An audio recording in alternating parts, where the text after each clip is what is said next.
I'm from Quaero Capital in Geneva. We're an investment boutique where our core expertise is in investing in smaller companies.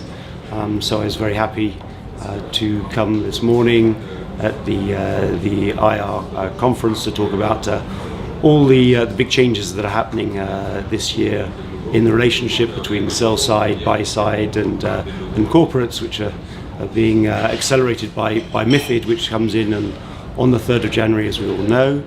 And we feel that this gives a much greater importance to the role of the investor relations at the company and a direct contact between corporate management of smaller companies and the investors. We have to realise that a lot of brokers are likely to abandon the coverage of a number of smaller companies, and those smaller companies will find themselves more and more orphaned by the market, and therefore will have to take on the investor relations role directly with ourselves, the investors. So we look forward to having greater interaction with the IR community.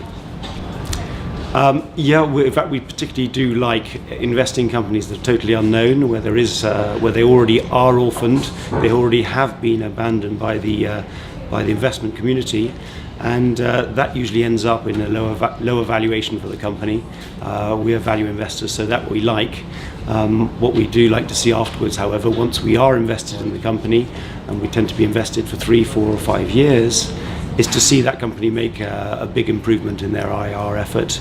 And as we discussed this morning, we're very happy for companies to pay for independent research houses to cover those companies.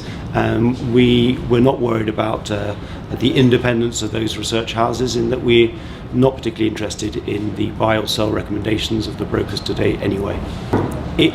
It's hard, it's tough. Communication's often quite biased and not professional, but that usually finds itself in terms of the valuation. So in fact, you actually buy a depreciated asset, which is a good quality company trading at a discounted value, because the IR function has not been looked after in the past. So hopefully we can invest in a proverbial dollar at 70 cents and then see IR improve afterwards. But admittedly, for the first contacts, not having an IR make things a bit more difficult.